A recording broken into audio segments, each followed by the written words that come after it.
So welcome back to Boys on Film on YouTube. Everybody's talking about the Golden Globes, and so are we today. So Raj, the Golden Globes? Yes, I watched it. I didn't see it, but I saw the coverage, all the press reports and stuff. Yeah, the thing is with the award shows nowadays, like, I kind of know I want to see who wins and I want to see their reaction, so I kind of watch them on demand, and then if someone wins who I don't care about, I fast forward through it. Yeah. I love it when they're pissed off and the camera just zooms in. And if someone wins that I really like, then I watch the speech, or I like seeing, my favorite actors present, sort of thing. I just think Andy Samberg and Sandra Oh were fucking hilarious. Oh, they were hilarious. Yeah. I mean, some of their skits were a bit deadpan and didn't quite hit the mark, but I just think the two of them together are so funny. Do you stay up overnight to watch the Oscars? Do you get, because obviously it starts here in the UK, it starts No, early. Just because in the UK it's kind of a bitch to do, so I usually watch it on demand the next day. And if you've got to work the next day, but you'll be dead. They usually make the announcements of the nominees during live webcast during the UK day, so I kind of earmark that in my calendar. I remember last year, I think it was 2 o'clock or something, I was Oscar.com, and they make the live announcement. Yeah. So I kind of get excited about that, but the Golden Globes is always an indication of what might be nominated for the Oscars. So the big upset, Lady Gaga. I know. I mean, she lost to Glenn Close, so. Well, I think if I had to choose, I know who I'd go for. Yeah. Controversial. She did, however, of course, win Best Original Song for Shallow with Bradley Cooper, so it's kind of the Madonna effect. She hasn't lost out. I mean, when you think about it, Glenn Close has been acting for so long. Gaga's relatively new to acting. I mean, I know we've seen her in American Horror Story, and was there something else she did on TV? There's maybe one more. Oh yeah, the documentary. I mean, she was acting all the way through that, wasn't she? 5'1". I was so happy that Romy Malick won Best Actor for Bohemian Rhapsody, which also won Best Film. Yeah. So I was like, whoa, that was... And I still haven't seen it yet. That was well deserved. Go see it, Phil, while it's still in the theaters. Yeah, I'd like to see it, because I like the story, and I like him. It is just... if you like music, and you like good directing, and, good performances, and how accurate it is to, the original characters, it's just wow. Yeah. It's so wow. You just need to see it. So with the Globes, were you quite happy with who won? Was it representing your tastes? I think so. I mean, there's a lot of, the TV stuff. It celebrates a lot of TV that I don't watch. That's a surprise. Yeah, there just wasn't enough nominated shows that I actually watch. Or I think my TV viewing skews a bit more young, whereas my movie viewing skews a bit more adult. Right.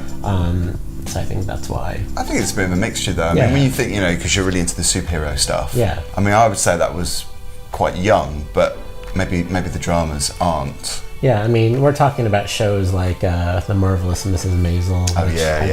I don't really watch. That is, very much celebrated. Did that pick up something in the Globes? Yeah, I'm sure they won a few things. I didn't really pay too much attention when they won. Like I said, I fast forwarded some of it. But they can drag on though, can't they? These award ceremonies. Sandra Oh won Best Actress for Killing Eve. Great. And it made me actually want to watch that series even more. Oh, you've still not seen it? No. Is it good? It's fantastic. Oh, yeah, one of the best things last year. In fact, I don't think I even mentioned it in my top 10, which is a bit of a shocker. Well, you can still edit. I can still edit it in. I'll just put an insert in there.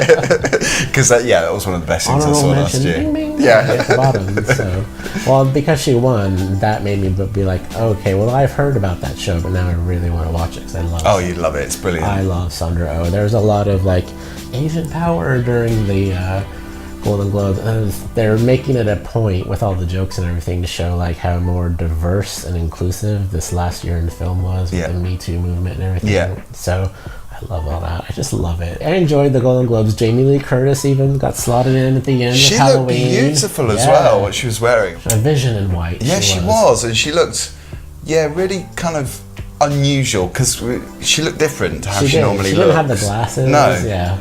And her, face makeup and everything, she just looked stunning. Yeah.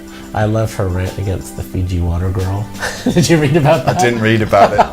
Just do Jamie Lee Curtis Fiji water girl. It's a whole story you can follow. Brilliant. Can we just mention while we're talking about Jamie Lee Curtis, I was trying to squeeze this in because you know how much I love talking about Halloween. Well, I tried to squeeze it in for you because I do. knew you'd want to mention it. So Halloween, that we reviewed last year, my favourite movie of the year, it cost between $10 and $15 million to make, $1 million, and it made at the box office, wait for it, $254 million. 254 million. That's a result, isn't it? Well, I will go one up further on you. Aquaman officially hits the 1 billion mark today. Best DC film of all time. It's only a matter of time, even wasn't it? beating out The Dark Knight. So I'm like, go Aquaman, guy who talks to fish. That's good. It's great. Yeah. Well, it's the same as Shape of Water. 1 billion. That's not bad. 1 billion. Yeah. Not very many films can make the 1 billion mark. No, that's very true. Not even Halloween. But we'll pass on that. We'll just brush that aside. Hey, I'll go see Halloween too. I'm all one game. Any more in the Globes?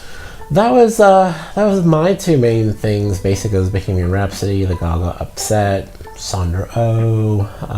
Yeah, I just really enjoyed the whole thing. Should I watch it?